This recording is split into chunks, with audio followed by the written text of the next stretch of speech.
नमस्कार विद्यार्थी मित्रांनो, कसे आहात? मजेत ना? मजेतच राहायला हवं.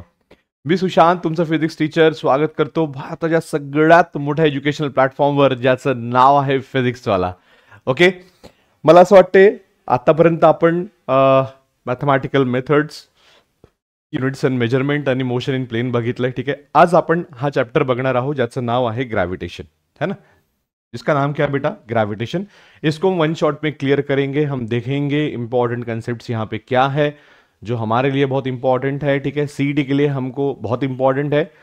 हर एक टॉपिक के बाद उससे रिलेटेड हम कुछ क्वेश्चंस लेंगे डेफिनेटली, जिससे आपकी और क्लियरिटी जो है वो कंसेप्ट जो है वो और क्लियर हो जाएगा. ठीक है, चलो तो शुरू करते हैं. देखते हैं इसमें क्या क्या है जो हमको कवर करना है. ठीक है, सबसे पहले तो बेटा इंट्रोडक्शन. ठीक है, फिर है हमारा केपलर्स लॉ. ओके, फिर है यूनिवर्सल लॉज ऑफ ग्रेविटेशन. फिर है हमारा एक्सलरेशन ड्यू टू ग्रेविटी. बाद में variation in acceleration due to gravity with altitude, depth, latitude and shape. ठीक है, और gravitational potential and potential energy. इसके अलावा भी कुछ टॉपिक्स है, जैसे बाइंडिंग एनर्जी हो गया, उसके बाद एस्केप वेलोसिटी हो गया, क्रिटिकल वेलोसिटी हो गया. तो वो सारी चीजें इसी में इंक्लूडेड रहेगा. ठीक है, चलो देखते हैं हम क्या चीज है. तो सबसे पहले देखेंगे बेटा हम हमारा इंट्रोडक्शन. ठीक है, अभी जैसे आपको पता है कि हमारे दुनिया में या फिर नेचर में 4 फंडामेंटल फोर्सेस है ना. 4 फंडामेंटल फोर्सेस इन नेचर. उसमें से एक जो है वो है हमारा ग्रेविटेशनल फोर्स. मैं यहां पे लिख दूं 4 fundamental forces in nature.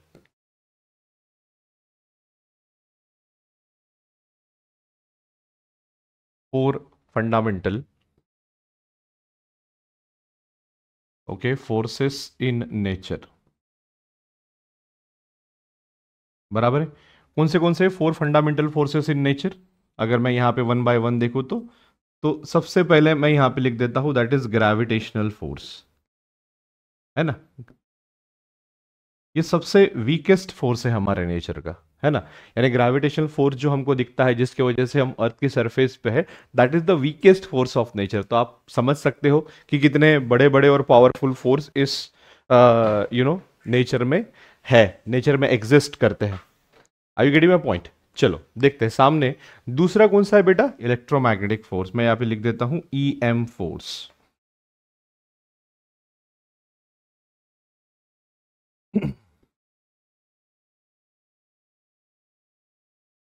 Electro magnetic force. ठीक है, तीसरा आता है स्ट्रॉन्ग न्यूक्लियर फोर्स, और एक आखिरी आता है वीक न्यूक्लियर फोर्स. तो मैं यहां पे लिख दूं strong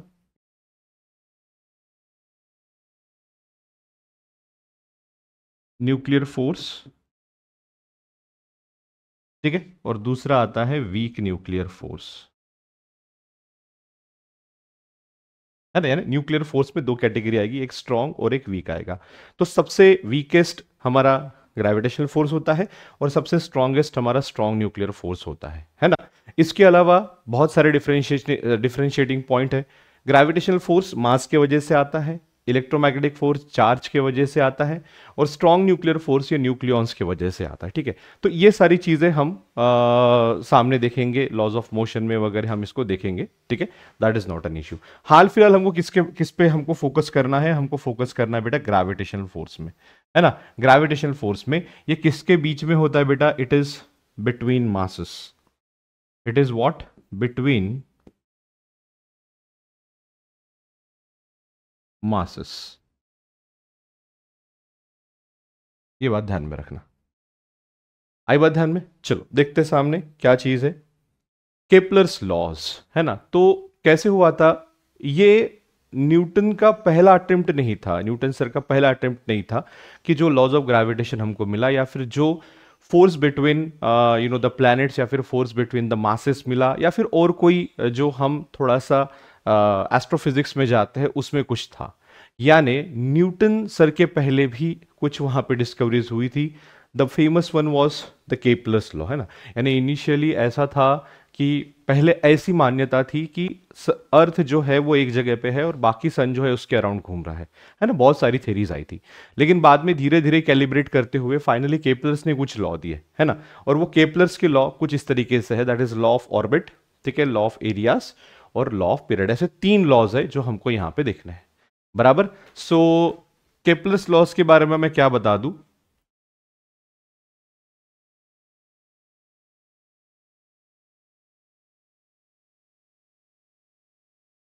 Kepler gives laws associated with, किससे एसोसिएटेड दिए, प्लैनेटरी मोशन, है ना। यानी प्लैनेट जो है वो कैसे सन के अराउंड घूमते हैं उसके हिसाब से, यानी उसके अकॉर्डिंग कुछ लॉज उन्होंने दिए,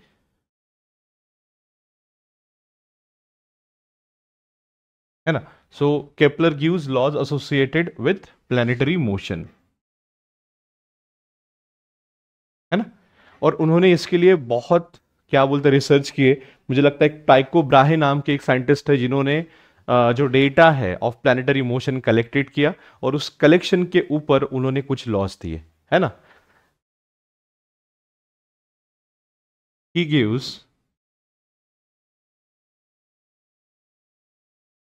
3 लॉज, है ना। नेमली सामने दिया हुआ है पहला लॉ ऑफ ऑर्बिट।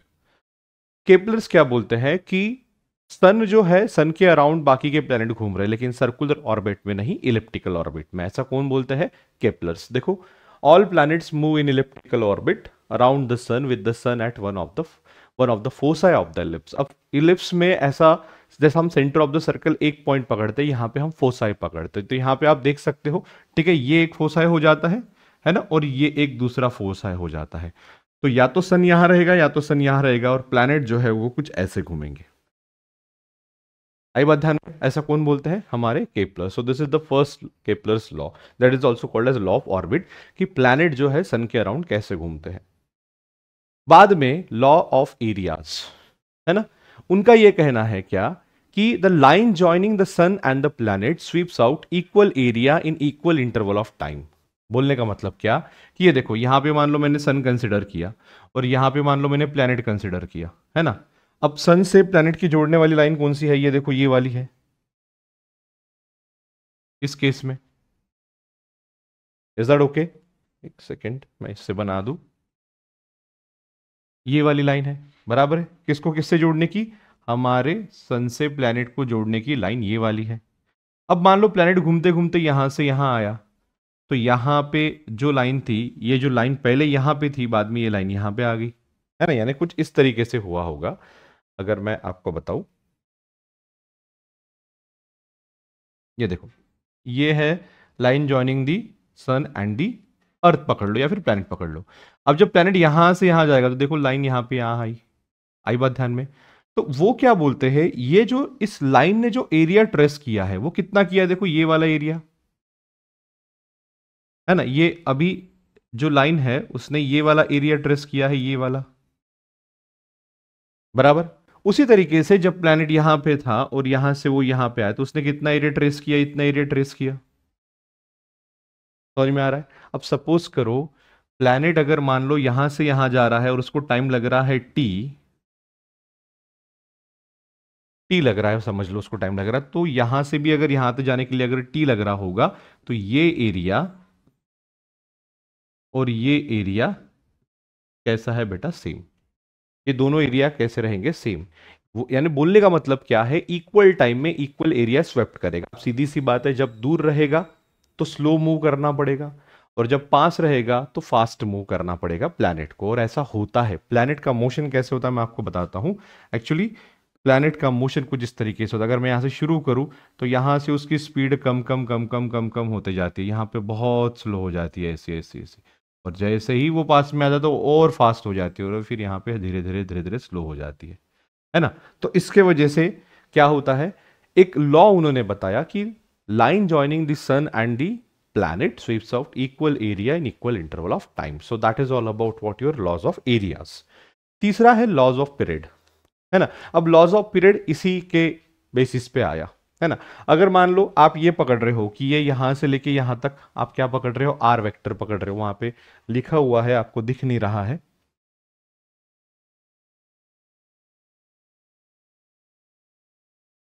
ठीक है, आर वेक्टर अगर है वहां पे, बराबर है। तो क्या बोलते हैं, the square of the time period of the revolution of a planet around the sun, जो भी टाइम पीरियड रहेगा उसका स्क्वायर, है ना, जो भी टाइम पीरियड रहेगा उसका स्क्वायर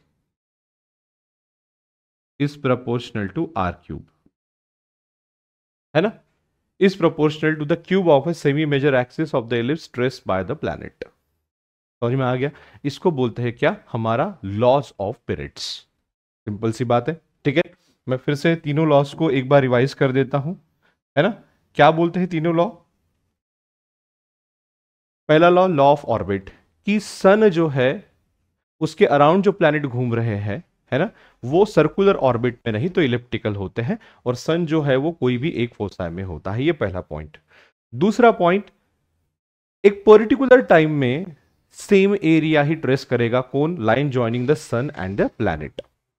एक पर्टिकुलर टाइम में, अगर मान लो पूरे 365 दिन लग रहे हैं ऐसा गोल घूमने में, तो 60 डेज की अगर मैं बात करूं, तो 60 डेज में अगर ये यहां से यहां जाता होगा, तो 60 डेज में वो इस साइड में यहां से यहां आएगा। क्यों? क्योंकि एरिया सेम होना चाहिए, बराबर। तो इसके ही मदद से हम ये समझ सकते हैं, यानी इससे एक इनडायरेक्ट चीज क्या निकाल सकते हैं, कि प्लैनेट का स्पीड जब वो सन के पास होता है तो ज्यादा होता है, और जब बाहर जाता है यानी दूर जाता है तो कम होता है, ऐसा हम बोल सकते हैं। ठीक है, फोसाई के जितने पास है उतना ज्यादा उसका स्पीड, फोसाई के जितना दूर है उतना कम स्पीड। और तीसरा, कि जो भी पीरियड एक पूरा कंप्लीट करने के लिए जो भी पीरियड लग रहा है, टाइम पीरियड, टाइम पीरियड क्या होता है, time required by anything to complete one any set of motion, whether it is oscillatory motion और सर्कुलर मोशन, है ना। तो वो क्या बोल रहे हैं बेटा, कि जो भी हमारा प्लैनेट है, ठीक है, जो पूरा सन के अराउंड गोल गोल घूम रहा है, उसके लिए जो भी टाइम पीरियड लग रहा है टी, उसका स्क्वायर करेंगे तो वो प्रोपोर्शनल रहेगा R cube, where this is what, semi major axis of the ellipse. Fine. यहां पे आप देख सकते हो अलग अलग प्लैनेट है, उसकी सेमी मेजर एक्सिस दिया है इन यूनिट्स, इसको मल्टीप्लाई बाय 10⁻10 मीटर करना पड़ेगा, है ना। ये पीरियड इन ईयर्स दिया है ना, और T square by R cube आपको दिया गया है ए फॉर्म में। फाइन। तो आप यहां पे देखो, समझ पा रहे हो थोड़ा सा, क्या समझ पा रहे हो, कि ये दिख रहा है आपको, ये जैसा जैसा ये क्या बोलते हैं लेंथ बढ़ते जा रहा है, वैसे वैसे टाइम पीरियड बढ़ते जा रहा है। क्यों? क्योंकि T square proportional to R cube, है ना। तो जो भी पीरियड इन ईयर्स है वो that is proportional to R cube. तो आप देख सकते हो प्लूटो का 200 क्या यानी 248, हमारे अर्थ के 248 ईयर जब कंप्लीट होते हैं तब वहां प्लूटो का एक पूरा सर्कल कंप्लीट होता है। उसी तरीके से नेपच्यून 165, यूरेनस 84, है ना। और वीनस जो है वो हमारे लाइक पकड़ लो 7 से 8 महीने में ही एक पूरा राउंड क्लियर करवा लेता है। उसी के साथ साथ अगर मैं मर्क्यूरी की बात करूं तो 2 से 3 महीने में जो है वो कंप्लीट करा लेता है कंप्लीट सर्कुलेशन। ठीक है, तो that is all about the Kepler's third law. एक क्वेश्चन देखते हैं, what would be the average duration of year if the distance between the sun and the earth becomes thrice the present distance? देखो अभी आज की date में time period कितना है, time period is equal to 365 days. यहां पे days में ही दिया होगा डेफिनेटली, बराबर। और डिस्टेंस क्या कर दिया शुरुआत में, यानी जो ये मान लो ये इनिशियल टाइम है, और इनिशियल रेडियस कितना पकड़ लेता हूं मैं, आर, जो भी है हमारा सेमी मेजर एक्सिस। फाइनल मैंने कितना बना लिया, थ्राइस आर। तो वो पूछ रहा है कि टाइम पीरियड कितना होगा, तो हमारे पास सीधा रिलेशन है क्या, कि T square proportional to R cube. बस इसी में आप तो इसके हिसाब से हम रेशियो ले लेंगे। ठीक है, क्या रेशियो होगा यहाँ पे, T1 square upon T2 square that is equal to R1 cube upon R2 cube, बराबर। T1 कितना है, 365 डेज पकड़ लेता हूं मैं, उसका स्क्वायर अपॉन ये हो रहा है मेरा T2 square that is equal to R1 कितना है, मैंने R ले लिया था तो that is R cube upon R2 कितना है, 3R, तो उसका क्यूब यानी 27R क्यूब हो जाएगा, 27R क्यूब हो जाएगा, बराबर। नाउ दिस आर क्यूब यहां पे कैंसिल हो जाएगा, ओके। और कैंसिल होने के बाद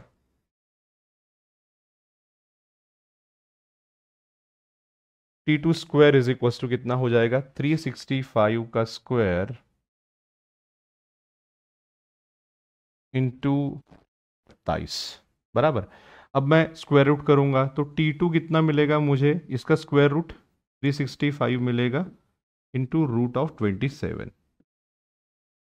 अब देखो एग्जैक्ट मुझे वैल्यू निकालने की जरूरत नहीं है, क्यों? क्योंकि देखो यहां पे जो है ना, एक सेकेंड, यहां पे जो है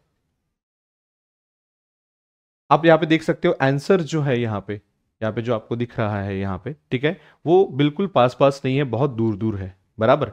तो कैसे करना है हमको, अप्रोक्सीमेट निकालना। अब देखो 25 का स्क्वायर रूट होता है 5 और 36 का स्क्वायर रूट होता है 6, तो आंसर जो है वो 5 और 6 के बीच में है, लेकिन क्योंकि 27 25 के बहुत पास है तो वो ऑलमोस्ट 5.1 और 5.2 ऐसा कुछ आएगा, बहुत हो गया उसमें, ठीक है। अप्रोक्सीमेट ले रहा हूं, दैट इज 365 इंटू 5, इससे आंसर जो है वो थोड़ा बड़ा आएगा और कुछ नहीं, ठीक है। सो 5 इज 25, 2 कैरी 30, 2 3 कैरी, 5 3 15 एंड 3 तो 18 25 से थोड़ा सामने है क्या कोई आंसर? 18 25 से थोड़ा सामने एक ही आंसर है, तो आपका आंसर रहेगा 1897 डेज, है ना। तो जो T2 है, या फिर जो क्या बोलेंगे हम, जो लैटर टाइम पीरियड है, वो कितना हो जाता है तुम्हारा 18 25। Is that okay? So that is the application or the numerical based on the Kepler's law। कुछ इसी तरीके से क्वेश्चंस आते हैं सामने। अभी हम देखेंगे यूनिवर्सल लॉ ऑफ ग्रेविटेशन, जो कि इस चैप्टर का बैकबोन है। What is universal law of gravitation? बहुत ही सिंपल है। अगर मान लो मैंने दो मासेस रख दिए ऐसे, ये एक मास दिख रहा है आपको, ठीक है, ये m1 मैंने मास रख दिया है, ओके, और ये मैंने m2 मास रख दिए यहाँ, और उन दोनों के बीच में डिस्टेंस कितना है, r21 या फिर r जो भी आप पकड़ो, है ना। तो जो भी उन दोनों के बीच में फोर्स होता है वो प्रोपोर्शनल होता है उनके मास के प्रोडक्ट को, और इनवर्सली प्रोपोर्शनल होता है square of the distance between them को, है ना।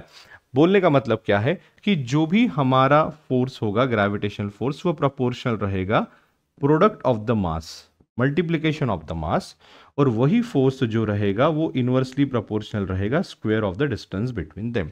यानी अगर मैं इसको थोड़ा सा सिंप्लीफाई करूं और इधर यहां पे ऐसा लिख दूं, ये मास m1 है और ये मास मेरा m2 है, और ये सपोज करो डिस्टन्स जो है r आहे उन दोनों के बीच का, तर त्याच्यामध्ये फोर्स किती राहणार आहे, ते फोर्स प्रपोर्शनल असणार आहे प्रोडक्ट ऑफ द मास, आणि इनवर्सली प्रपोर्शनल असणार आहे square of the distance between them मध्ये। आलं लक्षात? आता ह्या दोघांनाही जर मी म्हणजे हे केलं, काय म्हणतं, कंबाईन केलं, तर मला काय मिळणार, F is proportional to m1 m2 upon r square. आलं लक्षात? F is proportional to m1 m2 upon r square. आता बघा, therefore F is equals g m1 m2 upon r square. g काय आहे, universal gravitational constant. So this is what the formula for your gravitational force, है ना।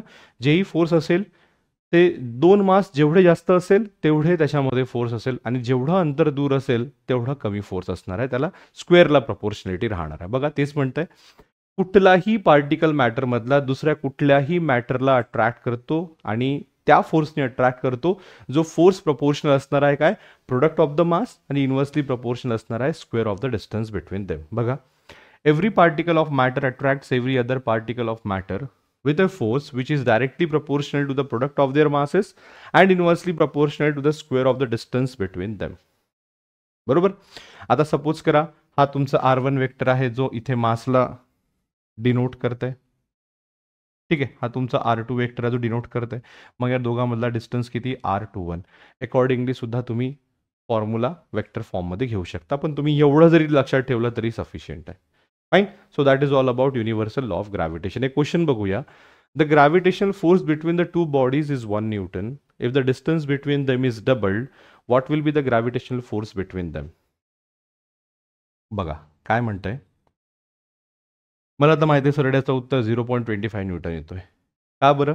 कारण मला माहिती आहे आत्ता तुम्हाला सांगितल्याप्रमाणे फोर्स जे आहे ते inversely proportional to r square आहे, म्हणजे मी याला असं लिहू शकतो की F1 upon F2 that is equals to r2 square upon r1 square, कारण इनवर्सली प्रोपोर्शनल आहे म्हणून, बरोबर। आता यांनी काय केलं, डिस्टन्स डबल केलं, फोर्स तर तेवढंच होतं. F1 किती आहे 1, F2 मला काढायचं आहे. R2 स्क्वेअर किती होऊन जाणार, 2चं स्क्वेअर म्हणजे 4 है ना, आणि R1 म्हणजे 4R स्क्वेअर पकडून घेतो ना मी. नाही कळलं का, बघा थांबा एक सेकंड, मी तुम्हाला इथे लिहून घेतो. R2 किती आहे, 2R, म्हणजे इनिशियल जर R असेल तर R2 किती होऊन जाणार 2R, याचं स्क्वेअर अपॉन R स्क्वेअर है ना, असंच होईल ना, दुसरं काय होणार आहे. त्यानंतर F2 बरोबर मला काय मिळणार आहे बघा, हा R स्क्वेअर कॅन्सल होतो, 1/4 आन्सर येतो. 1/4 म्हणजे 0.25 न्यूटन. म्हणजे जर तुम्ही डबल केलं डिस्टन्स तर डिवाइड बाय 4 करावं लागेल. तुम्ही ट्रिपल केलं तर डिवाइड बाय 9 करावं लागेल. तुम्ही 4 टाइम्स म्हणजे त्याला चौपट जर केलं तुम्ही तर डिवाइड बाय 16 करावं लागेल. हे लक्षात ठेवायचं है ना. So that is this. Next is acceleration due to gravity. Simple आहे. ॲस्लरेशन ड्यू टू ग्रॅव्हिटी काय, acceleration created by gravitational force is called as acceleration due to gravity in a very simple language. खूप सोप्या भाषेमध्ये. तुम्हाला माहिती आहे जिथे force येतो तिथे काय येतो बेटा, ॲस्लरेशन येतो. आणि ॲस्लरेशन येतोय बरोबर, मग तो काय होणार, ॲस्लरेशन ड्यू टू ग्रॅव्हिटी. जर तो फोर्स काय असेल, ग्रॅव्हिटेशनल फोर्स. तर तुम्हाला माहिती आहे, मी आत्ताच सांगितलं by formula F is equals to काय होत आहे, G(m1 m2 upon R square). बरोबर, हा काय झालं, ग्रॅव्हिटेशनल फोर्स बरोबर. आणि एफ इज इक्वल्स टू परत काय होत आहे, मास इंटू ॲस्लरेशन होत आहे बरोबर. म्हणजे नॉर्मल जे आपण न्यूटन्स लॉ ऑफ ग्रॅव्हिटेशन बघतो त्याच्यामध्ये. आता हे दोनही इक्वेशन्स जे आहेत ते सारखा फोर्स तुम्हाला दाखवत आहे. आता ह्या केसमध्ये बघा, MA लिहिण्यापेक्षा मी MG लिहितो. का बरं, कारण ही जी ॲस्लरेशन आहे ते ॲस्लरेशन ड्यू टू ग्रॅव्हिटी आहे बरोबर. तर हा सुद्धा FG that is gravitational force, हा सुद्धा FG that is gravitational force. So from this and this मी असं लिहू शकतो काय, MG is equals G(m1 m2) किंवा आता ह्या केसमध्ये मी कॅपिटल M स्मॉल m लिहून घेतो है ना, हे तुम्हाला समजायला इझी जाणार. ठीक आहे, G(M small m). Capital M काय, मास ऑफ द अर्थ, आणि स्मॉल m काय आहे, मास ऑफ द बॉडी. हा small m mass of the body. ठीक आहे, capital M small m upon R square. इथे तुम्ही कॅपिटल R पण घेऊ शकता, काही विषय नाही त्याच्यामध्ये. ठीक आहे, डिवायडेड बाय सॉरी समोर काय येणार, आता इथे बघा हा M कॅन्सल होऊन जातोय. तर G इज इक्वल्स टू तुम्हाला काय मिळणार आहे, G is equals to G(m upon R square). हे काय आहे, acceleration due to gravity near the surface किंवा on the surface of the earth. कारण ह्या केसमध्ये जे मी R घेतलेलं आहे ते काय घेतलेलं आहे, रेडियस ऑफ द अर्थ घेतलेलं आहे R. आलं लक्षात. आणि हे सरफेस जवळ व्हॅलिड आहे, पण सरफेसच्या जर बराच लांब गेलं ते, तर मग त्या केसमध्ये है ना, acceleration due to gravity at height h ती किती होणार आहे, Gm upon small r plus h whole square है ना. जेही हाईट असणार आहे ते तुम्हाला इथे लिहावं लागेल. म्हणजे सपोज करा हा हाईट इथे h आहे, एवढा हाईट आहे h है ना, तर त्या केसमध्ये तुम्हाला h तिथे ॲड करावं लागेल बरोबर आहे. So this is the formula for what, acceleration due to gravity at the surface. बघा, calculate the mass of the earth from the given data. Acceleration due to gravity दिलेली आहे, रेडियस दिलेला आहे आणि G दिलेला आहे बरोबर आहे. मास ऑफ दी अर्थ काढायचा आहे. आपल्याकडे फॉर्म्युला आहे. काय आहे फॉर्म्युला, आत्ताच जो फॉर्म्युला आपण काढला, acceleration due to gravity is equals to काय, G(M) upon R square. Mass of the earth काढायचा आहे तर M इज इक्वल्स टू काय होणार आहे, GR square upon GR square upon capital G बरोबर. सगळ्या व्हॅल्यूज दिलेल्या आहेत तुम्हाला बघा. G दिलेला आहे है ना, R दिलेला आहे आणि तुम्हाला कॅपिटल G दिलेला आहे. ते व्हॅल्यू पुटअप करून आन्सर काढायचा आहे. काय असणार आहे, स्मॉल g किती आहे, 9.81 इंटू रेडियस किती दिलेला आहे, 6.37 into 10 to the power 6 the whole square. ठीक आहे, डिवाइडेड बाय जी किती आहे 6.67 इंटू 10⁻⁻11 बरोबर। आदि भी ओके। अभी इसको कैसे सॉल्व करेंगे?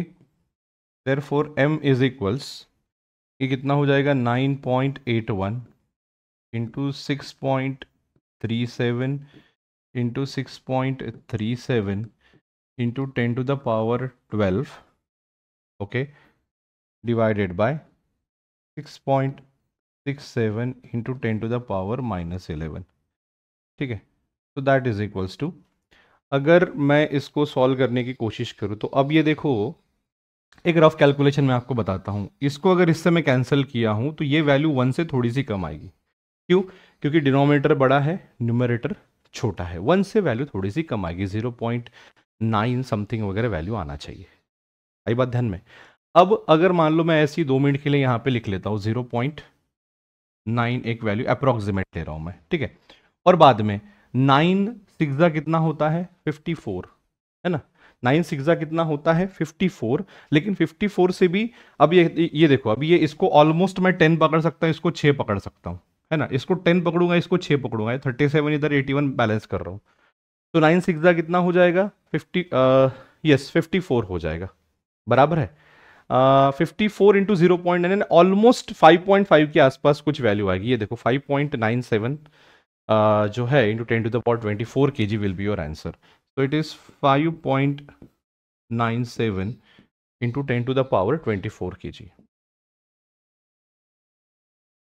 कैसे किया देखो, मैं फिर से एक बार बता रहा हूं। ये ऑलमोस्ट वैल्यू 1 के करीब आ रही है ना। और ये 10 पकड़ लेता हूं, इसको 6 पकड़ लेता हूं, तो 6 10 60 हो जाता है ना। और 60 इंटू 0.9 करोगे तो आपको 54 यानी 54 के आसपास आंसर मिलेगा। दैट इज व्हाट 5.97, एकदम 6.9 वगैरह नहीं जाएगा यहाँ पे, तो आंसर आपका वो रहेगा। ठीक है, next, variation in the acceleration due to gravity with altitude, depth, latitude and shape. अब देखो मैं एक बात बताता हूं, इसके डेरिवेशन ना ही हमको कोई बोर्ड में पूछने वाला है और ना ही हमको सीटी में पूछने वाला है। तो हमको यहाँ पे क्या याद रखना है कि क्या फॉर्मूले है जिसके अकॉर्डिंग ये वेरिएशन होता है ना। That is variation with height हो रहा है, वेरिएशन विथ डेप्थ हो रहा है। बस आपको वो फॉर्मूले ध्यान में रखने हैं, उससे ज्यादा कुछ करने की जरूरत नहीं है। आई बात ध्यान में? बराबर। तो कैसे होता है, मैंने अभी अभी आपको बताया कि G इज इक्वल टू क्या होता है, GM/r², बराबर। GH मैंने आपको बताया, GH कितना होता है, दैट इज GM/r+h²।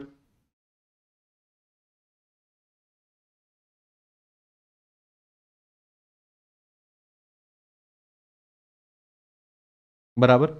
इसी को थोड़ा सा मैं अलग वे में लिखूंगा कि इसको दोनों को डिवीजन करूंगा। सो दैट इज GH/G मैं अगर करूं, देखो GH/G में अगर करूं तो GM कैंसिल हो जाता है यहाँ पे। ठीक है, चलो फिर भी लिख देता हूं मैं, that is what GM/r+h² upon GM/r²। Now this GM cancel, r² ऊपर चला जाता है, तो GH इज इक्वल टू क्या मिलता है मुझे, GR² अपॉन r+h², है ना। तो ये भी फॉर्मूले से आप ये कर सकते हो, आप लिख सकते हो, आप बता सकते हो कि एक्सेलरेशन ड्यू टू ग्रेविटी का फॉर्मूला क्या है। तो GH is equal to GR² upon r+h²। लेकिन अगर मान लो हाइट बहुत ही छोटी है ना, अगर हाइट बहुत ही छोटी है, अब देखो ये वाला फॉर्मूला आप कब यूज करोगे, ये h वाला, जब हाइट जो दी है वो comparable to the radius of the earth है। म्हणण्याचा अर्थ काय की सपोज करा हाइट आहे r/2 म्हणजे radius of the earth by 2, त्यानंतर ट्वाइस आर, थ्राइस आर, तेव्हा हा फॉर्म्युला यूज करायचा, है ना। पण जेव्हा हाइट खूपच छोटी है ना, मैं इथे लिहितोय if h is very very smaller than r, है ना, तर फॉर्म्युला याच्यामध्ये कुठला यूज करणार तुम्ही, GH is equal to G 1 - twice h by r। G H is equals to काय, G 1 minus twice H by R, हा फॉर्म्युला तुम्ही यूज करू शकता if H is very very smaller than R. आणि इथे लिहून घेतोय मी, if H is comparable to earth, H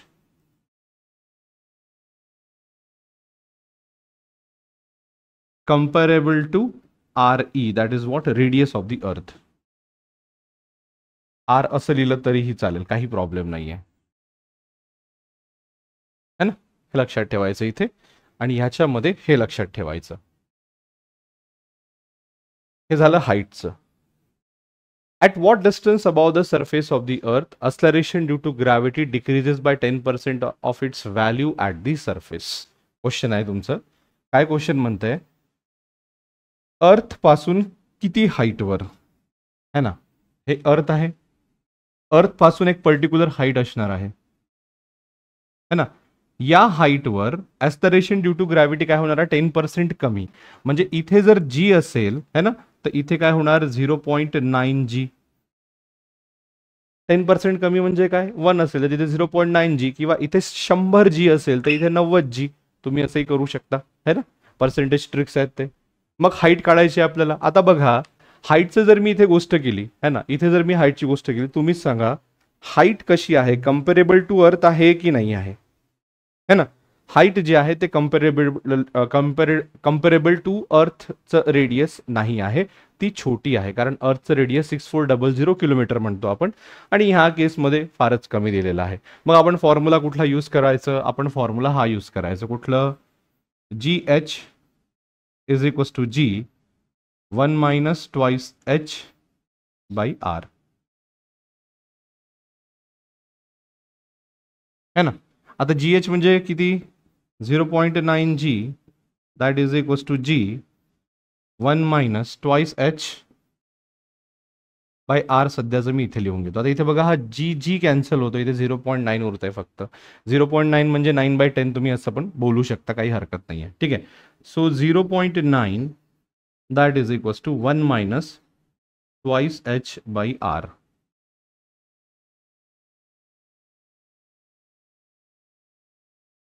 ठीक आहे.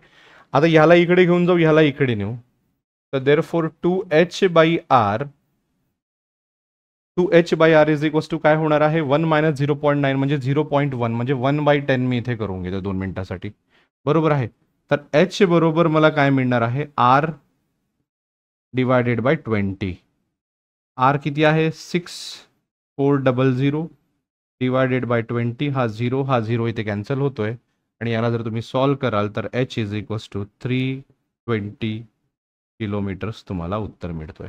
म्हणजे h इज इक्वल्स टू 320 किलोमीटरवर काय होणार आहे बेटा, आपलं ॲस्टरेशन ड्यू टू ग्रॅव्हिटी जे आहे ते 10% रिड्यूस होणार आहे किंवा कमी मिळणार आहे मला. आलं लक्षात. Next, variation in G with depth. आता acceleration due to gravity height जसं जसं वाढेल तसं तसं कमी होणार आहे. का बरं, हे बघा इथे आपल्याकडे फॉर्म्युलाच आहे, कारण डिव्हिजनमध्ये एच ऍड होतोय, है ना. म्हणजे सरफेसवर एवढं, हाईटवर एवढं, हे बघा हाईट याच्यामध्ये डिनॉमिनेटरमध्ये ऍड होतोय. म्हणजे सरळशी गोष्ट आहे, ॲस्टरेशन ड्यू टू ग्रॅव्हिटी मी इथे लिहून घेतोय, G is inversely proportional to H, है ना. एच म्हणजे काय, हाईट. म्हणजे जसजसं हाईट वाढेल तसतसं ॲस्टरेशन ड्यू टू ग्रॅव्हिटी कमी होईल. मग डेप्थ मध्ये जर आपण गेलो तर काय, ॲस्टरेशन ड्यू टू ग्रॅव्हिटी वाढेल, उत्तर आहे नाही, कमी होईल. का बरं, कारण जसजसं आपण डेप्थमध्ये जातो, म्हणजे इथे आहे तर आपल्यासाठी अर्थ ही एवढी असते, पण आपण ह्या डेप्थ डी वर आलो तर आपल्यासाठी अर्थ ही नसते, आपल्यासाठी अर्थ ही असते. आलं लक्षात. मग जसं डेप्थमध्ये जातोय तसं तसं मास पण कमी होतंय ना. मग मास जर कमी होत असेल तर ॲस्लरेशन ड्यू टू ग्रॅव्हिटी कमी होईल, बरोबर आहे, कारण अर्थचं मास कमी होतं ना. फॉर्म्युला काय, G is equals to G M upon R square. तर कॅपिटल एम त्याच्यामध्ये दिलंच आहे, बरोबर आहे. तर कॅपिटल एम कमी कमी होत जाणार, तर ॲस्लरेशन ड्यू टू ग्रॅव्हिटी सुद्धा कमी होत जाणार. आता बघा, याचं डेरिव्हेशन आहे, पण ते आपल्याला करून घेण्याचा काही अर्थ नाही आहे, कारण कुठे आपल्याला ते विचारणार नाही. तर सरळ आहे, आपण त्याचा फॉर्म्युला लिहू, that is G D is equals to G into 1 minus D.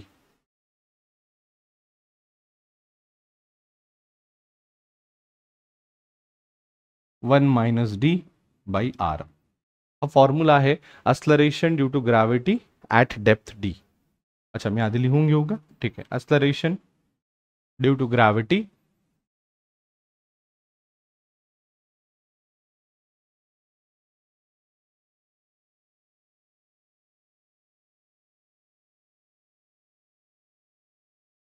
At depth D.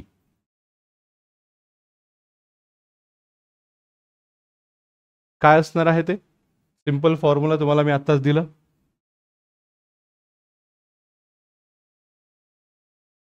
है ना, that G D is equals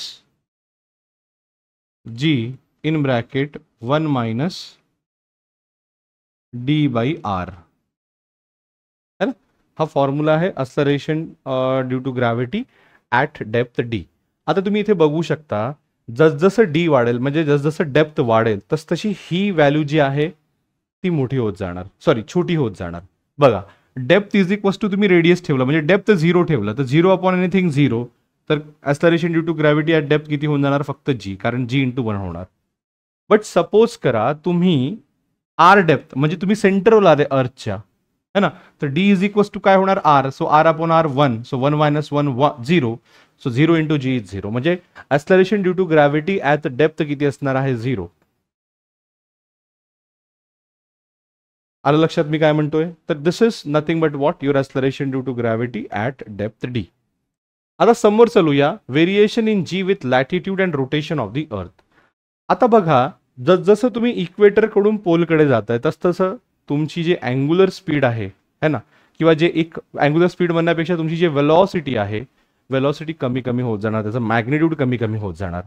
more ever distance जे आहे ते इक्वेटरवर जास्त आहे आणि पोलवर कमी असते, कारण अर्थ जी आहे ती फ्लॅटंड असते, अशी flattened at the pole and bulge at the equator. म्हणजे असं अर्थ काढण्यापेक्षा अर्थ जी आहे ती अशी राहते या टाईपमध्ये, है ना. थोडीशी इथे काय आहे? फ्लॅट, आणि इथे काय आहे? बल्ज. तर हा बघा, हा डिस्टन्स मोठा असतो आणि हा डिस्टन्स छोटा असतो. This is what radius at equator and this is what radius at pole. असं पकडा तुम्ही, बरोबर आहे. तर पोलवर जास्त ॲस्लरेशन ड्यू टू ग्रॅव्हिटी राहणार कारण रेडियस कमी, आणि इक्वेटरवर कमी ॲस्लरेशन ड्यू टू ग्रॅव्हिटी राहणार कारण रेडियस जास्त. पण फार तफावत नसते त्याच्यामध्ये, फार तफावत नसते त्याच्यामध्ये. ठीक आहे, तर मी याला इथून काढून घेतोय.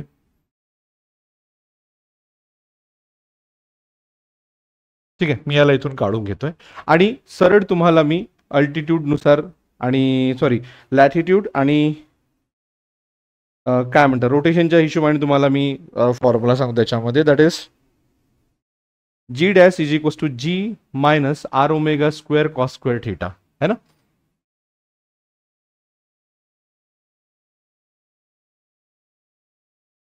जी dash is equals to G, बघा प्रत्येक याच्यामध्ये जी जी आलेला आहे, है ना, प्रत्येक याच्यामध्ये जी आलेला आहे.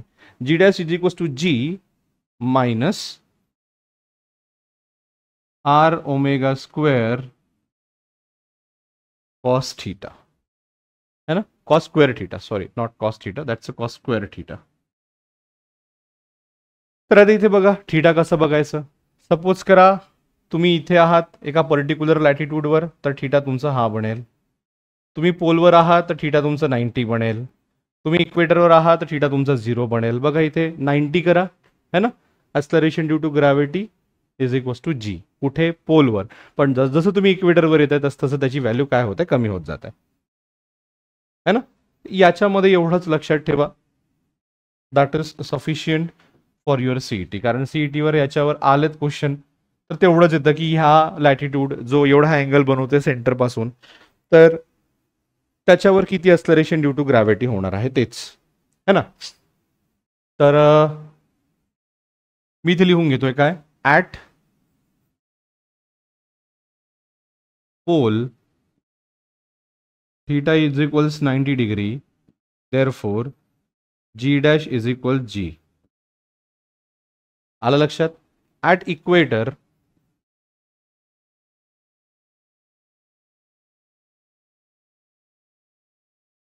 theta is equals 0 degree, therefore g dash is equals to g minus R omega square, है ना. ते हे केसेस बनतात स्पेशल असं त्या टाईपचे, की एक 90 आणि एक 0. अगदी त्याच प्रकारे इथे सुद्धा तुम्ही करू शकता, है ना. At surface D is equals to किती असणार आहे तुमचं 0, डेप्थ किती असणार आहे 0. Therefore G D is equals to काय होणार आहे तुमचं G. Okay. And at centre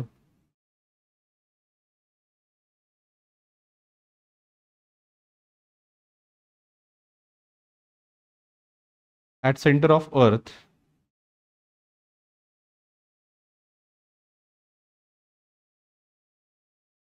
D is equals to किती होणार आहे R. Therefore G D is equals to किती होणार आहे 0, है ना. सिंपल आहे. ह्या व्हॅल्यू या फॉर्म्युल्यामध्ये पुटअप करायचं आणि डायरेक्टली व्हॅल्यू घ्यायची. ठीक आहे. हे variation of G with latitude. इथे बघा 0 म्हणजे काय इक्वेटर, तर इक्वेटरवर किती आहे 9.78, है ना. आणि पोलवर किती आहे 9.8322. ह्या दोन व्हॅल्यू तुम्हाला लक्षात ठेवायच्या आहे. नाही ठेवलं तरीही चालेल.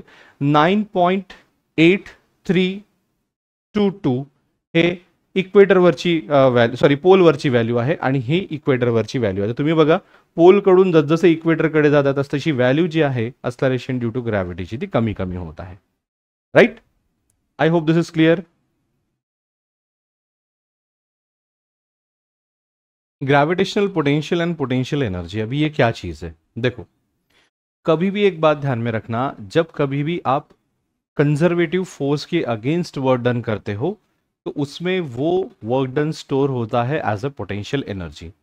कंजर्वेटिव फोर्सेस यानी क्या, ऐसे फोर्सेस, ठीक है, उसमें अगर आप वर्क डन करते हो, उसके अगेंस्ट आप अगर वर्क डन करते हो तो वो वर्क डन पाथ पे डिपेंड नहीं होता, पहली बात. और दूसरी बात, उसमें जो भी वर्क डन आप करते हो वो स्टोर होता है एज ए पोटेंशियल एनर्जी. जैसे फॉर एग्जांपल देखो, आपको पता है कि अगर मान लो मैं एक कोई भी ऑब्जेक्ट ले लो, मैं ये पेन ले लेता हूं, ठीक है, पेन की जगह कुछ और लेते हैं तो थोड़ा सा आपको अच्छा लगे. ठीक है. कहाँ गया, क्या लूं मैं, एक सेकेंड एक second.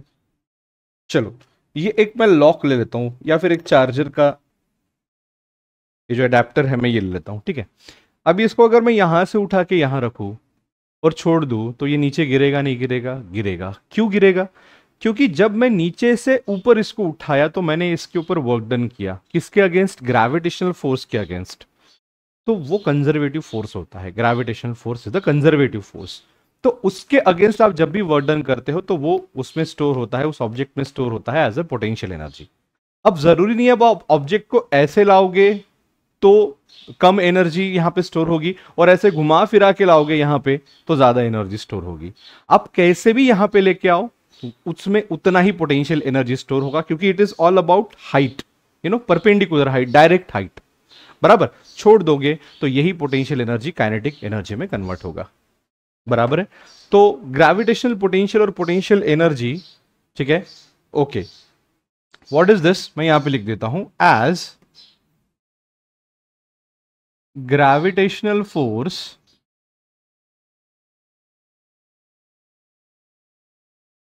is a conservative force.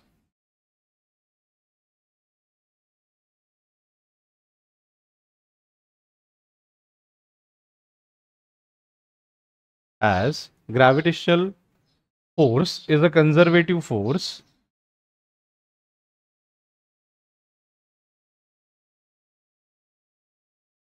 hence work done against it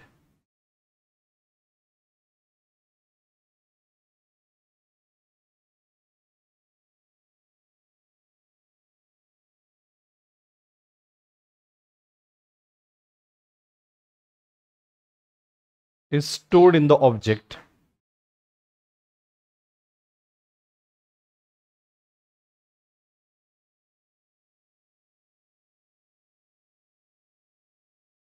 as potential energy.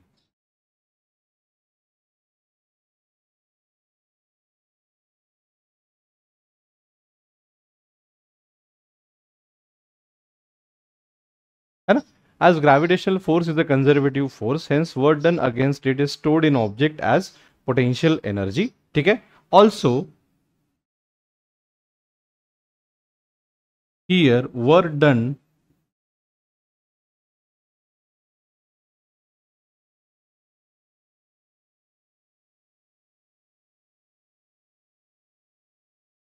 is not dependent on path.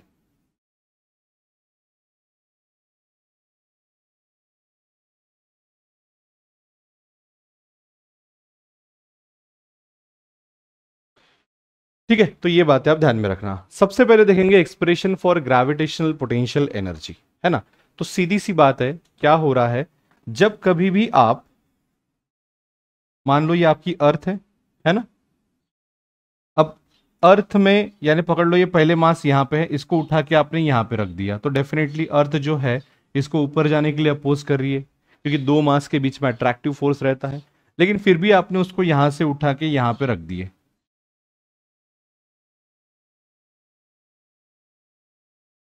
है ना. हाइट कितना है बेटा आपका, h. आपने यहां से उठा के यहां रख दिए. हाइट कितना है बेटा आपका, h. ये बात समझ में आ गया. तो सीधी सी बात है, work done is equal to क्या होता है. देखो मैं अभी आपको बहुत इजी वाला डेरिवेशन बताता हूं. ये एकदम टिच टू टिच बैठेगा या फिर एकदम क्लियर कट कंप्लीट बैठेगा ऐसा नहीं है, उसमें थोड़ा सा हमको और लॉन्ग जाना पड़ता है, लेकिन उसकी हमको कोई जरूरत नहीं है. ठीक है. सेम कंसेप्ट हम जो है इलेक्ट्रोस्टैटिक्स में भी देखने वाले हैं कि कैसे वहां पे पोटेंशियल एनर्जी स्टोर होते हैं. लेकिन यहां पे आप ध्यान में रखना कि क्या चीज होती है यहाँ पे ग्रेविटेशनल पोटेंशियल, क्या चीज होता है. यानी डायरेक्ट फॉर्मूला लिखने से अच्छा मैं आपको एक छोटा सा शॉर्टकट बताता हूँ. क्या शॉर्टकट बताता हूँ, आपको पता है जो भी वर्क डन होता है वो कितना होता है बेटा, फोर्स इनटू डिस्प्लेसमेंट होता है, बराबर. अब यहां पे ग्रेविटेशनल फोर्स के अगेंस्ट काम कर रहे हो तो एफ जी, और डिस्प्लेसमेंट जो है वो कितना हो जाएगा, एच हो जाएगा यहाँ पे, है ना. Therefore W is equals क्या हो जाएगा, F G into H. That is what displacement. अभी देखो एच नहीं आएगा एक्चुअली यहाँ पे, ये आएगा आर प्लस एच, क्योंकि टोटल हाइट हमको कहां से पकड़नी पड़ती है, हमको पकड़ना पड़ता है ना, हमको पकड़ना पड़ता है सेंटर से. बात समझ में आ गया मैं क्या बोल रहा हूं. अब देखो gravitational force at A height H कितना रहेगा, जी एम एम अपॉन यहां पे भी आर प्लस एच रहेगा. हम स्मॉल आर ले रहे हैं तो हम स्मॉल आर ही लेंगे, ठीक है. तो that is R plus H whole square, बराबर, इनटू ये डी कितना हो गया आपका, आर प्लस एच. ना यू सी दिस एंड ये दिस यहाँ पे स्क्वायर कैंसिल हो जाता है, तो आपको वर्क डन बराबर क्या मिल जाता है, वर्क डन बराबर मिल जाता है that is your G M M upon R plus H, है ना. तो स्क्वायर ना रहते हुए सिर्फ आर प्लस एच है, that is the work done in what, your gravitational field. आप ओरिजिनल फॉर्मूला भी देख लो, आपको यही एक्सप्रेशन मिलने वाला है, दूसरा एक्सप्रेशन नहीं मिलने वाला है कोई भी, राइट. तो डायरेक्ट फॉर्मूला लिखने से अच्छा मैंने यहां पे सोचा कि आपको एक छोटा सा ट्रिक बता दूं जिससे आप डायरेक्टली इसका फॉर्मूला निकाल सकते हो, that is G M M upon R plus H. Is that okay, fine. बाकी वो इनिशियल वर्क डन इंटीग्रेट करना ये वो मत करो, हमको यहाँ पे कोई जरूरत नहीं है, ठीक है. As far as C T is concern ये फॉर्मूला आपको बहुत ज्यादा इंपॉर्टेंट है, बराबर है. तो जब कभी भी आप एक मास, है ना, ये अगर मान लो this is what capital M is the mass of the earth, ठीक है. Small R is the radius of the earth besides, okay. और ये जो स्मॉल एम है is the mass of that object. तो ये मास को यहां से यहां लेके जाने के लिए हमको वर्क डन करना पड़ता है इतना. दैट्स इट, काम खत्म, इतना ध्यान में रखना, right. Next concept is concept of potential, ठीक है. कंसेप्ट ऑफ पोटेंशियल यानी क्या, आप कभी भी ध्यान में रखना, जब कभी भी आप वर्डन कर रहे हो एक यूनिट मास पे, है ना, जैसे हमने इसके पहले वर्डन किसके ऊपर लिया था, स्मॉल एम पे. अगर मान लो वो स्मॉल एम आपका 1 यूनिट मास होगा या फिर 1 kg होगा, तो जो भी वर्क डन होगा that is your what, concept of potential. ठीक है, तो मैं यहां पे लिख देता हूं, it is defined as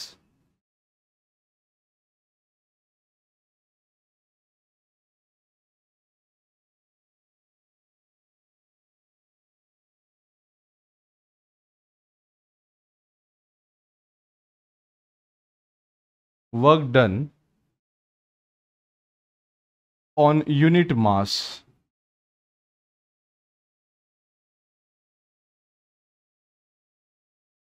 for bringing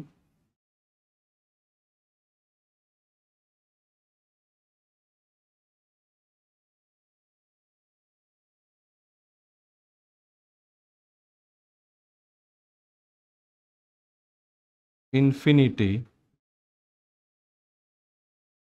to a particular point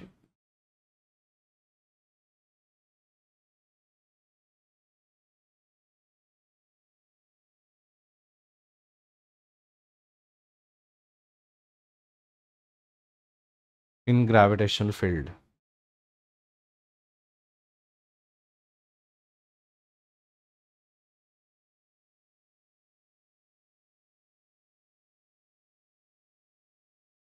ठीक है, तो हमारे पास यूजुअली फॉर्मूला क्या था अभी तक? दैट इज पोटेंशियल एनर्जी का फॉर्मूला ये था मेरे पास कि that is equals to G capital M small M upon R plus H, बराबर। तो इसमें क्या करूंगा मैं, सिर्फ m इज इक्वल्स टू 1 कर दूंगा। मैं यहां पे लिख देता हूं if small m is equals to 1 kg, okay, then potential है ना, पोटेंशियल v इज इक्वल्स, ये कितना हो जाएगा, g capital m upon r plus H, है ना। पोटेंशियल को हम v से डिनोट करेंगे, ठीक है बेटा, अगर आप इतना भी ध्यान में रखते हो तो भी चल जाएगा। फाइन, सामने चलेंगे एस्केप वेलोसिटी। अभी एस्केप वेलोसिटी क्या है कि देखो, आप कोई भी ऑब्जेक्ट ऊपर थ्रो करते हो तो वो एक पर्टिकुलर हाइट पे जाता है, वापस से नीचे आ जाता है। ऐसा अगर आप जोर लगाते लगाते कुछ एक पर्टिकुलर वेलोसिटी से आप नीचे से ऊपर फेंकोगे ताकि जो ऑब्जेक्ट है वो वापस अर्थ पे आ ही ना, तो ऐसे वेलोसिटी को बोलते हैं हम एस्केप वेलोसिटी, ठीक है। The minimum velocity with which the object must be projected from the surface of the earth so that it can escape earth gravitational field, that is called as what, escape velocity, बराबर। मैं यहां पे लिख दूं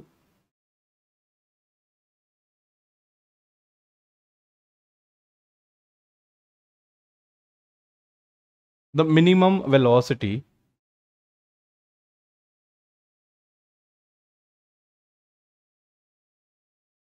with which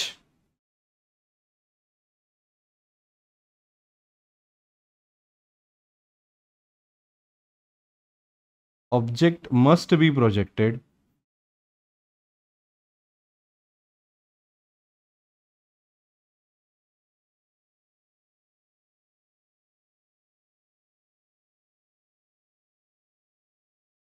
from the surface of earth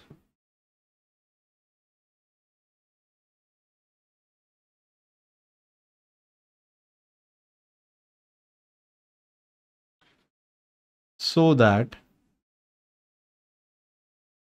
it escapes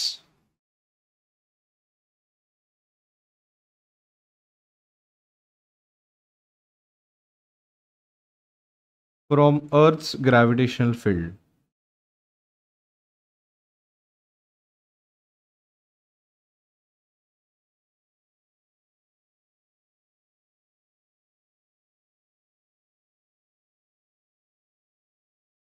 है ना, इसे क्या बोलेंगे हम, एस्केप वेलोसिटी बोलेंगे।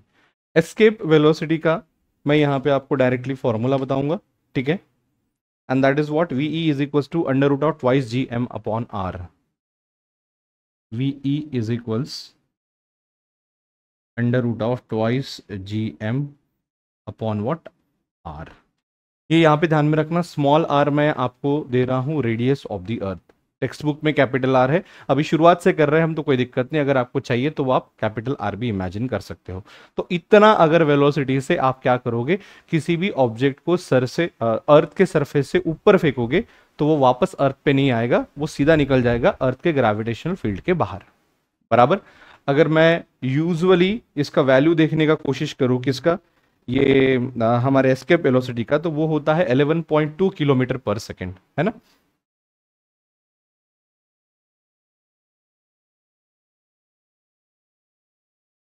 और आप जैसे ऊपर ऊपर जाओगे वैसे ये वैल्यू होती जाएगी कम। Is that okay? So this is your escape velocity. बात करेंगे अर्थ सैटेलाइट्स की, है ना। What do you mean by earth satellite? ये ऐसे ऑब्जेक्ट्स है जो अर्थ के अराउंड जो है वो गोल गोल घूम रहे हैं, that is called as earth satellite. तो किसी को भी सैटेलाइट कैसे बोलेंगे? जब वो किसी के अराउंड गोल गोल घूम रहे होंगे, that is what your satellite, है ना। जैसे मून हो गया, मून किसका सैटेलाइट है? हमारे अर्थ का, है ना।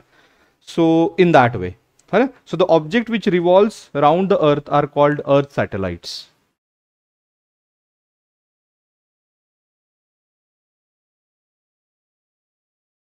The object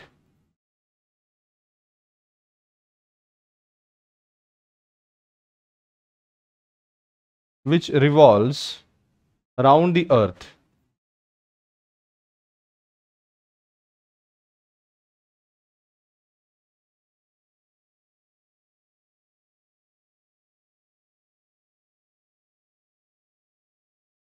is called as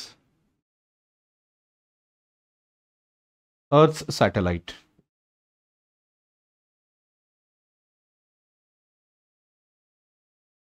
ठीक है, ये बात थोड़ी सी आप ध्यान में रखना। अभी सैटेलाइट के कुछ टाइप्स यहाँ पे दिए होंगे। अच्छा, एक कम्युनिकेशन सैटेलाइट होता है जिसे हम जियो स्टेशनरी सैटेलाइट भी बोलते हैं, और दूसरा होता है हमारा पोलर सैटेलाइट। अभी कम्युनिकेशन सैटेलाइट यानी ही जियो स्टेशनरी सैटेलाइट, ये ऐसे सैटेलाइट्स होते हैं जो अर्थ के अराउंड घूमते हैं, ठीक है। यूजुअली ये इक्वेटोरियल प्लेन में होंगे, है ना, और उनका टाइम पीरियड सेम होता है as that of the earth, है ना। मैं यहां पे लिख दूं, यहां पे टू टाइप्स, वैसे तो और भी होते हैं बट थोड़ा सा हमको जो दिया है वो इतना है। पहला कौन सा है? जियो स्टेशनरी यानी ही कम्युनिकेशन सैटेलाइट।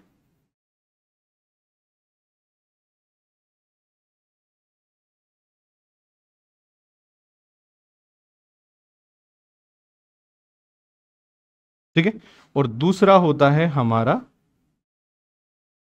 एक हो गया कम्युनिकेशन सैटेलाइट, और दूसरा हो गया हमारा पोलर सैटेलाइट।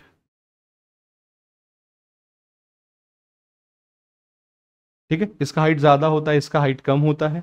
ठीक है, ये यूजुअली कम्युनिकेशन के लिए होता है और ये यूजुअली रिसर्च के लिए होता है, ये थोड़ा सा ध्यान में रखना आप। सामने चलेंगे प्रोजेक्शन ऑफ सैटेलाइट, है ना, कि सैटेलाइट को कैसे प्रोजेक्ट करते हैं हम।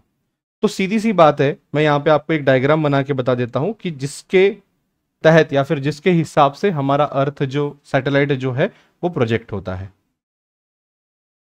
ठीक है, तो मैंने आपको, अच्छा, क्रिटिकल वेलोसिटी नहीं बताई ना, पहले मैं आपको क्रिटिकल वेलोसिटी बता देता हूं।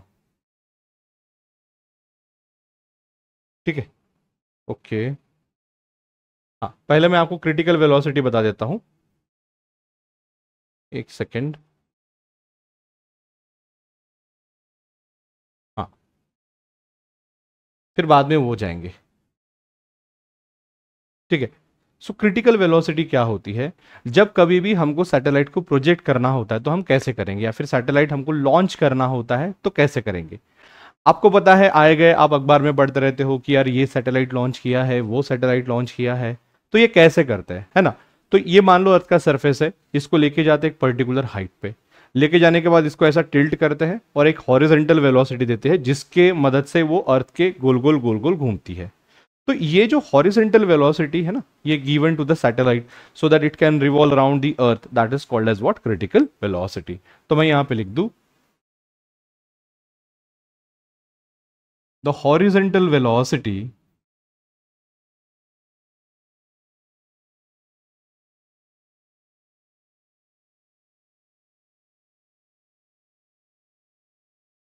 with which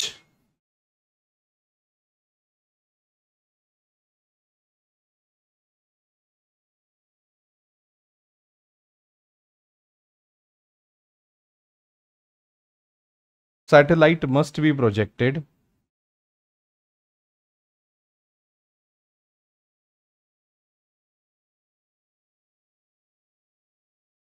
the horizontal velocity with which satellite must be projected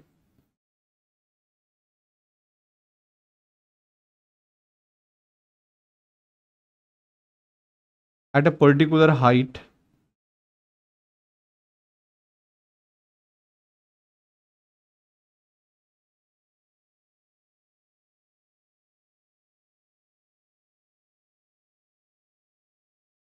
from earth surface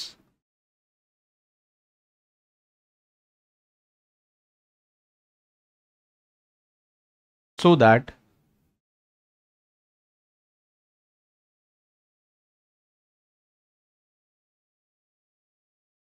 it can revolve around the earth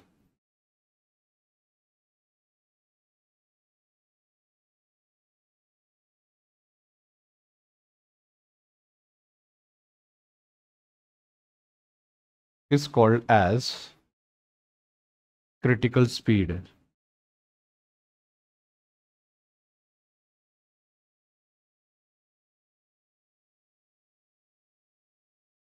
ठीक है, what is the formula for the critical speed?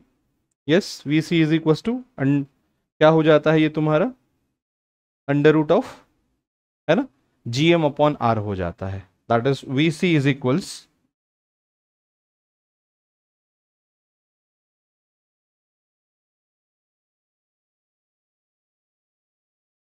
तो that is your critical speed. अब देखो are यहाँ पे मैंने radius ले लिया है, तो आप यहाँ पे आर प्लस एच करा दो, मतलब पर्टिकुलर हाइट पे आपकी एक पर्टिकुलर क्रिटिकल वेलोसिटी मिल जाती है। अब देखेंगे हम सैटेलाइट का प्रोजेक्शन, है ना।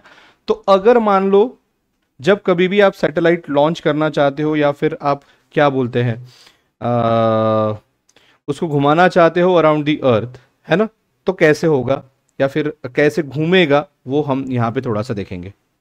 ठीक है, तो ये करने से अच्छा मैं इसको हटा देता हूं क्योंकि बाकी के पॉइंट्स जो है वो बड़े हो जाएंगे। ठीक है, तो मान लो ये जो पॉइंट है ये आपका क्या है, अर्थ, है ना, समझ में आ गया। तो अगर मान लो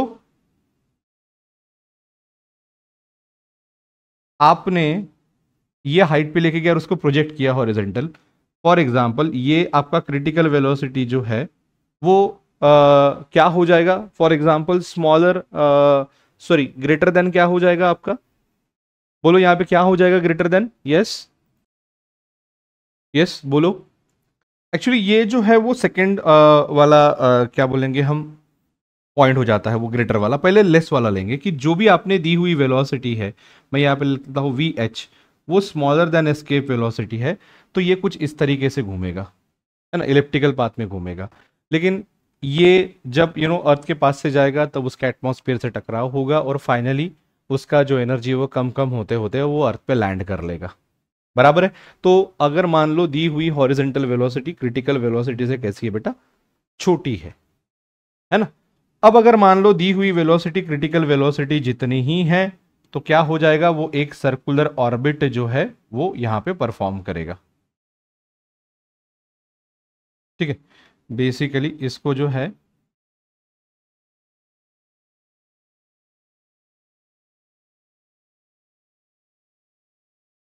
एक सेकेंड,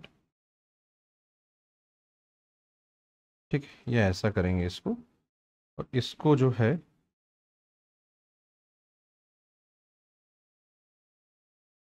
यहां पे रख देता हूं मैं। ठीक है, और ये जो पहली जो हमारी केस थी वो क्या थी, horizontal velocity smaller than escape velocity. अब ये horizontal velocity is equal to, sorry not escape, critical velocity, ये क्रिटिकल वेलोसिटी हो गई।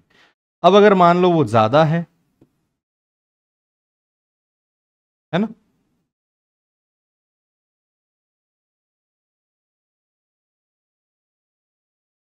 तो थोड़े से बड़े इलिप्स में घूमेगा वो, है ना। अगर ज्यादा है तो क्या हो जाएगा, थोड़े से बड़े इलिप्स में घूमेगा वो, like this. So it is V H which is greater than your critical velocity. ठीक है, अगर उससे भी ज्यादा है तो ये पार्ट ट्रेस करेगा, अगर उससे भी ज्यादा है तो ये वाला पार्ट ट्रेस करेगा,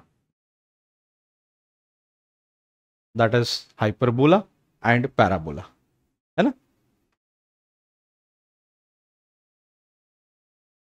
तो ये वाली जो आपकी सीन है ये बन जाती है क्या, V H is equal to escape velocity, और वी एच अगर ग्रेटर देन एस्केप वेलोसिटी होगा तो ये पाते हैं सीधा वो वापस आएगा नहीं, अर्थ के ग्रेविटेशनल फील्ड से क्या हो जाएगा बेटा, बाहर निकल जाएगा। ठीक है, so that is your projection of the satellite. ठीक है, ये तो हमने देख लिया। फिर बाद में वेटलेसनेस इन अ सैटेलाइट, आपने मूवी में इधर उधर देखा होगा, है ना, कि जब भी कोई भी एक एस्ट्रोनॉट स्पेस में होता है तो वो हवा में ऐसे तैरता रहता है। ऐसा क्यों होता है? बराबर, ऐसा क्यों होता है? ऐसा इसलिए होता है क्योंकि उसके ऊपर जो भी ग्रेविटेशनल एक्सलरेशन एक्ट हो रहा होता है वो उसके एक्सलरेशन के बराबर होता है। यानी जैसे फॉर एग्जांपल देखो, मैं आपको बात बताता हूं, जब आप लिफ्ट से ऊपर जाते हो तो आपको आपका वेट बढ़ा हुआ लगता है, आपको भारी सा महसूस होता है। लेकिन जब आपकी लिफ्ट नीचे आती है तो आपको वेट जो है वो हल्का लगता है। बोलने का मतलब क्या है? एक्सलरेशन ड्यू टू ग्रेविटी जो है वो आपकी ये डायरेक्शन में है। समझ में आ रहा है? अगर आप वही डायरेक्शन में एक्सलरेट हो रहे हो तो एक्सलरेशन ड्यू टू ग्रेविटी का इफेक्ट नेट जो है वो कम होता है। और अगर मान लो आप उधर ही एक्सलरेशन ड्यू टू ग्रेविटी के हिसाब से ही एक्सलरेट हो रहे हो, यानी उतनी ही वैल्यू से हो रहे हो, तो क्या हो जाएगा? आपका वेट जो है वो झिरो हो जाएगा, कारण तुमच्यावर ऍक्ट होणारा जे एक्सलरेशन ड्यू टू ग्रॅव्हिटी आहे ते काय होऊन जाणार आहे बेटा? ते नेट जे आहे ते झिरो होऊन जाणार आहे। आलं लक्षात मी काय म्हणतोय? बरोबर? तर मी इथे सरळ लिहितो काय, when body accelerates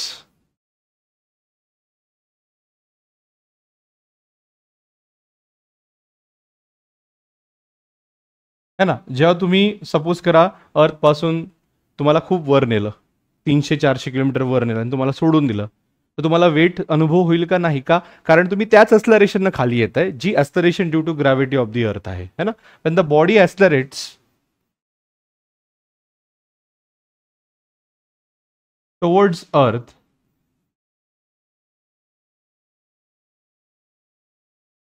with acceleration equals acceleration due to gravity,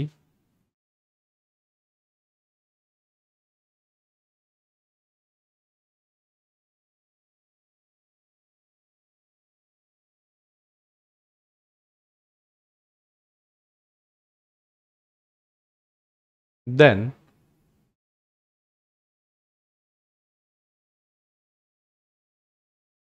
body feels weightless.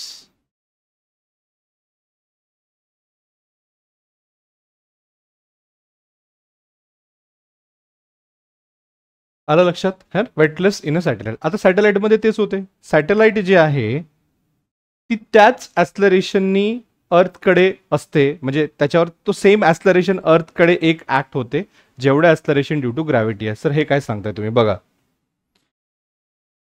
तुम्हाला माहिती आहे, सपोज करा हा तुमचा सॅटेलाइटचा काय आहे? ऑर्बिट आहे, आणि हे तुमची अर्थ आहे। मी इथे अर्थ लिहितोय, ठीक आहे, आणि हा एस म्हणजे काय? सॅटेलाइट। आता सॅटेलाइट फिरतोय, आता मला सांगा तो सर्क्युलर मोशन कंप्लीट करतोय। सर्क्युलर मोशन करतोय म्हणजे काय? त्याच्यावर सेंट्रिपिटल फोर्स ऍक्ट होणार, म्हणजेच सेंट्रिपिटल ऍक्सलरेशन ऍक्ट होणार। आता तो सेंट्रिपिटल ऍक्सलरेशन केवढा असतो? ऍक्सलरेशन ड्यू टू ग्रॅव्हिटी एवढा असतो, आणि म्हणून सॅटेलाइट मध्ये तुम्हाला वेटलेसनेस फील होते, है ना? मी इथे लिहितोय काय, when satellites revolves around the earth,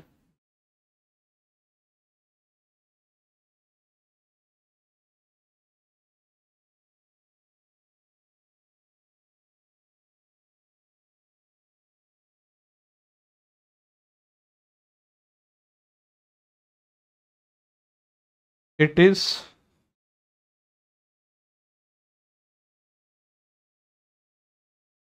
acted by acceleration equals acceleration due to gravity. मी असं लिहून घेतो, सेंट्रिपिटल एक्सलरेशन है ना, it is acted bye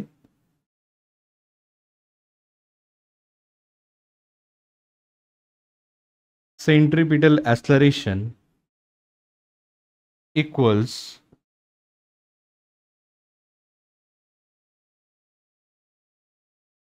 acceleration due to gravity.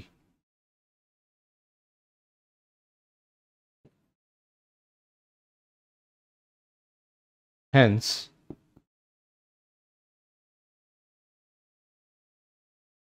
there is weightlessness.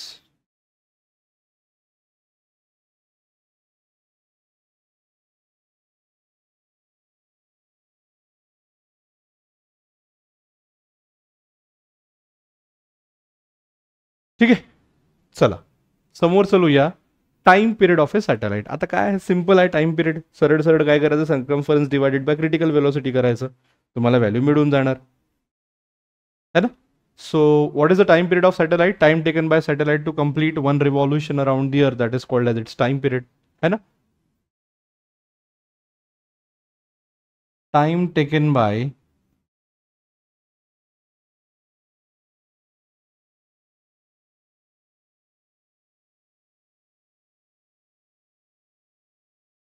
satellite to complete one revolution around the earth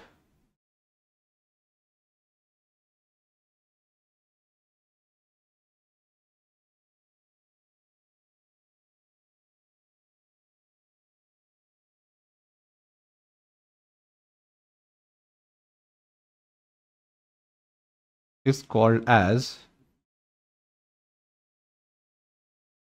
its time period.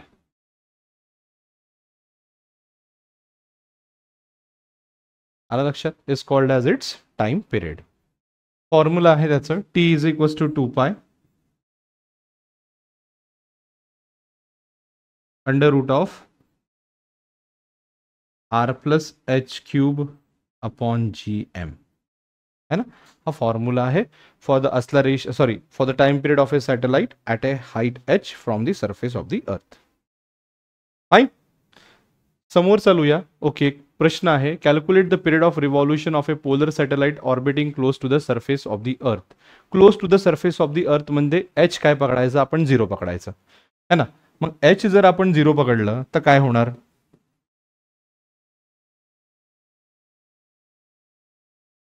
काय आहे formula?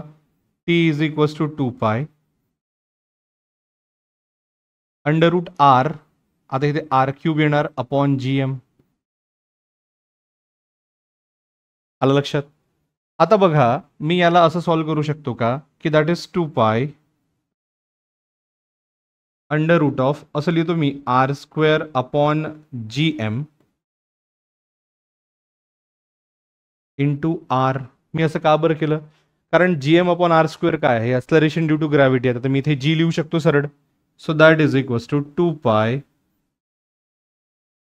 Under root of r by g, that is, what is g? g is acceleration due to gravity, है ना?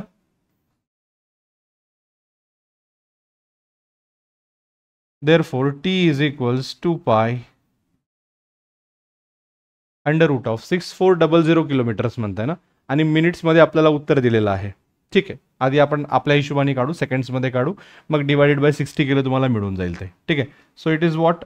6400 into 10 to the power 6, sorry, into 10 to the power 3 येणार त्याच्यामध्ये.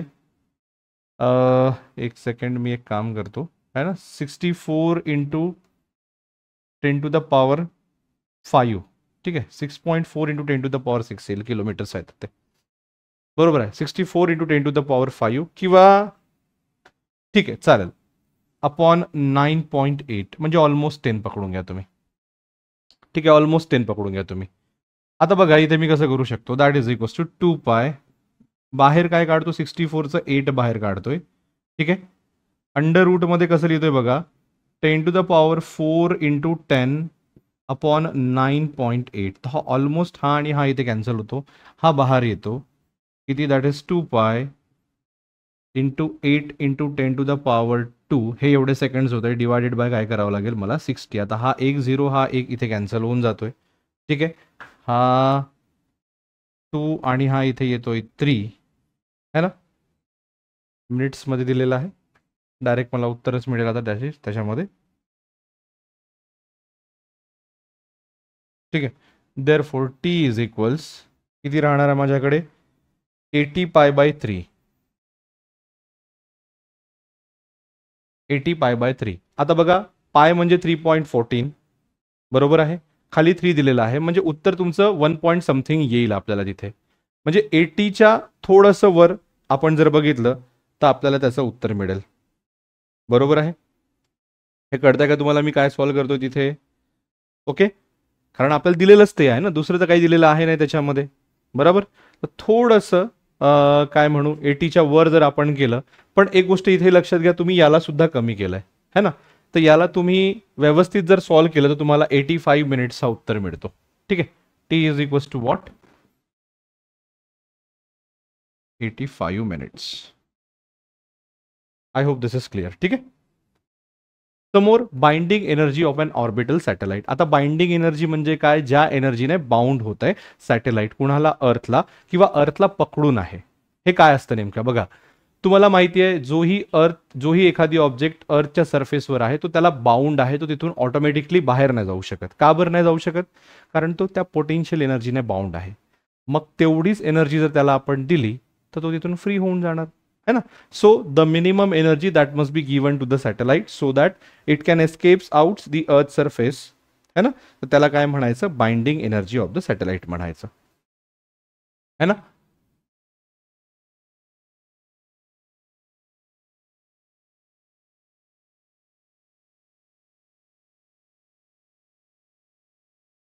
Minimum energy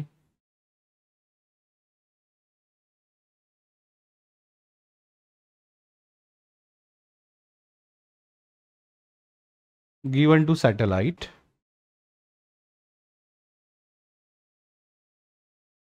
so that it escapes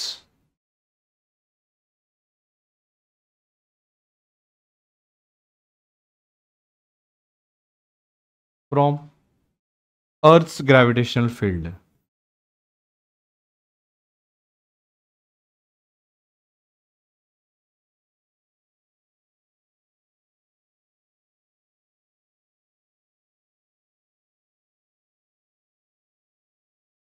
है ना. किती असते? From surface it is minus GMM upon R. ठीक आहे. फ्रॉम सरफेस किती असते?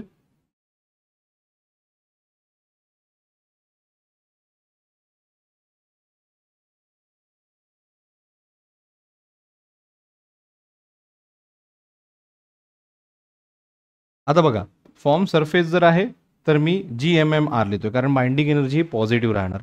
ग्रॅव्हिटेशनल पोटेन्शियल हा निगेटिव्ह असतो. ठीक आहे, एवढं लक्षात ठेवायचं. मी इथे तुम्हाला करून दिलेलं होतं ना, कुठे गेलं? Potential energy, concept of potential and expression for potential energy. तर ॲक्च्युली हा जे आहे हे इथे मायनसमध्ये येते. हे मी तुम्हाला मॅग्निट्यूडमध्ये सांगितलं होतं, हे मायनसमध्ये येते. का बरं मायनस? कारण फोर्स आणि डिस्प्लेसमेंट अपोजिटली डायरेक्टेड आहेत. बघा, फोर्स आपण जे लावतोय ते ह्या म्हणजे डिस्प्लेसमेंट आपण इकडे घेऊन जातोय आणि फोर्स जो आहे जो ग्रॅव्हिटेशन ह्या दिशेला लागतोय, त्याच्यामुळे याच्यामध्ये मायनस येते. अगदी त्याच प्रकारे पोटेन्शियल सुद्धा तुमचं मायनस येतो है ना. हा इथे मायनस येतो. फाईन, काही हरकत नाही, त्याला चालेल.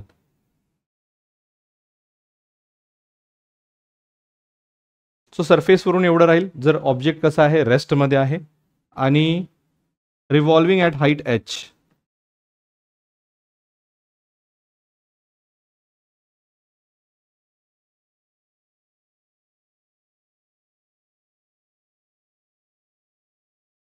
हे किती असतो? GMM upon twice R plus H. Fine, I think that is clear. Okay okay. So I think that's all for today. इथे आपण ग्रॅव्हिटेशनचे सगळेच कन्सेप्ट जे आहेत ते क्लिअर केलेले आहेत. CET असो किंवा बोर्ड असो, डेरिव्हेशन कुठलेच येत नाही. तुम्हाला फॉर्म्युले लक्षात ठेवायचे आहे आणि त्याच्या बेसिसवर तुम्हाला काही न्यूमेरिकल सॉल्व्ह करावे लागेल. ठीक आहे. CET मध्ये पण एखाद क्वेश्चन येतो, त्याच्यापेक्षा जास्त याच्यावर क्वेश्चन येत नाही. मॅक्सिमम क्वेश्चन जे आहे याच्यावर ते ग्रॅव्हिटेशनल पोटेन्शियल आणि पोटेन्शियल एनर्जीवर विचारत आहेत इतक्यात. ठीक आहे, त्याच्यावरचे थोडेसे न्यूमेरिकल व्यवस्थित करा. Fine. So that's all from my side. Thank you so much. Take care and bye.